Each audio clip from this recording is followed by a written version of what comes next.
Welcome to On the Dot by Topin Merrill, a channel dedicated to simplifying the complexities of regulatory disclosure and compliant communications. Now, here's another episode. Welcome to On the Dot. I'm Scott Snyder. Joining me today is Mike Spelman, our go-to expert on all things annual meeting and proxy at Topin Merrill. Our conversation today focuses on simplifying the annual meeting and proxy process and key things that preparers can do between the end of this current proxy season and next season to be better prepared. Mike, thank you for joining me and welcome to On the Dot. Hey, thank you, Scott. I appreciate it. Mike, for listeners who may not be completely familiar with you, could you share a couple of highlights about your career and your journey in the proxy space? Yeah, Scott, I've been in the financial print space for 40 plus years. I've seen the proxy workflow from the financial print side. I've also spent a number of years at ADP Investor Communication Services, now Broadridge. So my experiences covered both the SEC filing and the print production of proxy materials, all the way through the tabulation of the proxy itself. Mike, let's jump right into the conversation. You've called the proxy season, that annual proxy process, stressful. It's chaotic for issuers. They're juggling projects and priorities across legal, finance, IR, compliance, and of course, multiple vendors. Can you talk about? I mean, yeah, there's a lot of players, but why does it often feel so overwhelming? Issuers have a tendency to pick up the blueprint from the prior year and just go down the same rabbit hole without a basic understanding as to, what their decisions or how their decisions, I should say, affect not only the effective use of their timeline, but also their budget. And upwards of 15 to 20 suppliers can be involved at any given point of time, both internal clients as well as external clients. And this chart pretty much tells it all. You've got distribution agents, and at the 3 o'clock mark, that's just three of the smaller distribution groups. You've got about seven or eight of them. And on top of that, solicitors and compensation consultants, et cetera. So, we lovingly refer to this as organized chaos. And the issuer begins the process early in the year. So change is not always embraced until something typically goes south. Mike, yeah, there's an awful lot of players in here. Obviously, those distribution agents are really critical to this process, and we've spent some time in other webinars and other thought leadership that you've written about those distribution agents. Can you spend a couple of minutes and share with our audience why they are so critical and perhaps how to get them to line up with your own timeline or with the issuer's timeline? Yeah. So again, I'm respectful of the work that these distribution agents, these mail houses provide. However, because there's been so much consolidation in the industry over the years, they have a tendency to push the issuer to the limit. And by that, I mean they establish timelines that are not necessarily achievable. They typically require materials in advance of 4 to 5 days before a mailing date, for instance. And so it's the old saying, it's the tail wagging the dog, right? The issuer needs to establish a firm timeline and the mail house needs to accommodate that, right? Again, we don't want to do something that's not achievable on either side. But the bottom line is issuers need to realize that they're in full compliance the minute an electronic delivery is sent out. And that happens on the commencement date. So you don't need 10,000 sets of proxy materials on the floor at Broadridge or your transfer agent. Bottom line is they could send out one set or an email. And quite frankly, that could alleviate a lot of stress on the part of the issuer. Feels like the process maybe over the course of time has perhaps unintentionally flipped, right? It's backwards a little bit with maybe the company losing control of their timelines and maybe yielding to what the distribution agents have come to expect. Yeah, and again, I think this is all about education. I think that most publicly traded companies truly don't have a firm understanding of the scope of services that each of the players are responsible for. I think everybody knows that Broadridge has a monopoly or virtual monopoly on the street, 97 to 98% of the banks and brokers, but there's also a small number of mail houses like Mediant and ICE and Folio and Say and InvShare, who handle the remaining number of banks and brokers that don't subscribe to the Broadridge offering. Most issuers get invoices from these entities and they have no idea what they're for. Are the invoices accurate? And so we really try to peel back the layers of the onion and show each publicly traded company what services are approved by the issuer themselves, and whether or not these invoices are fair. So let's step into that because there are groups of vendors right involved in this process.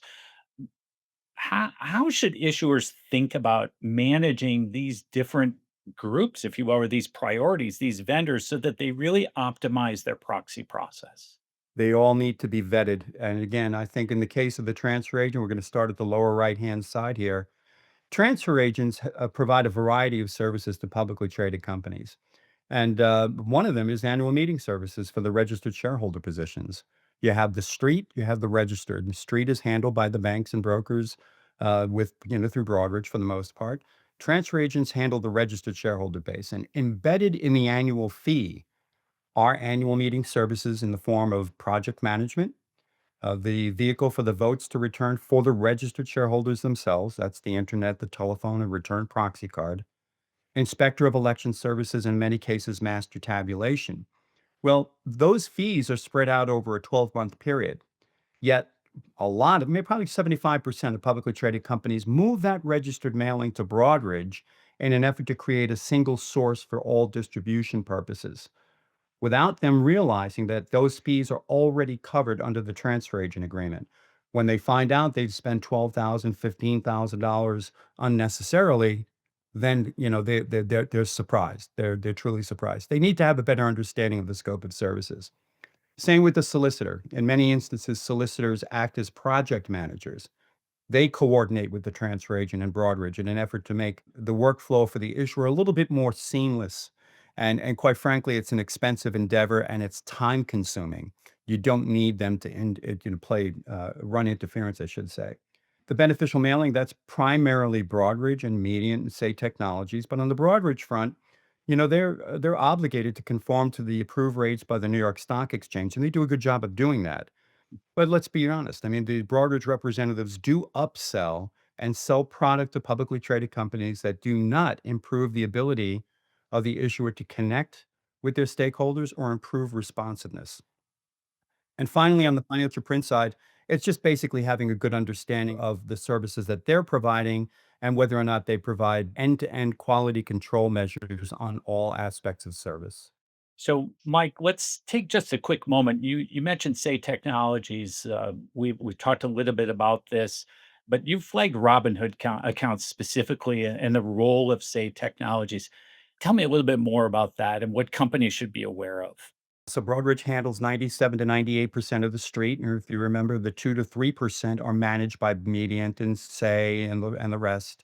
Say Technologies is owned by Robinhood. And there's good news and there's bad news. The good news is all of the positions through the banks and brokers that Say Technologies manages all receive e-delivery, which is a good thing. You have 10,000 shareholders, 10,000 emails go out. There's no full set packages mailed, there's no notices mailed. But because Broadridge directs the company, say, to default to notice and access, the issuer is penalized by being charged for processing fees, positions that will never ever receive a notice.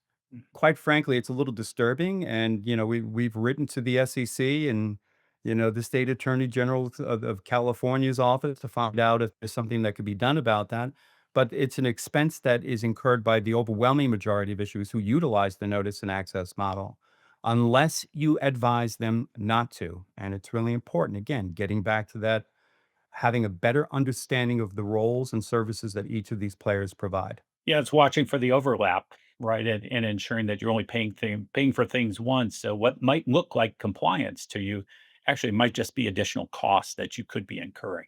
Absolutely. And we're talking tens of thousands of dollars in many instances. So, Mike, as we close out our conversation today, let's talk about maybe three key things that you'd like the audience to know to take away as they think about next year and begin that planning process. Yeah, and again, as I mentioned before, and of course it's self-serving because we're a financial printer, but it all starts with your financial printer.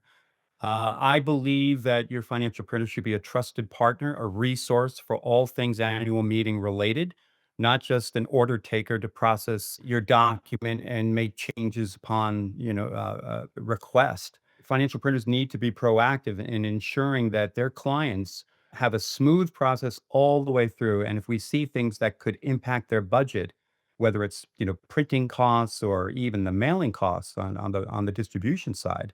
I think it's our job to point that out. And I think every single issuer needs to have a good understanding of the quality control measures that each of their providers has to ensure a satisfactory result.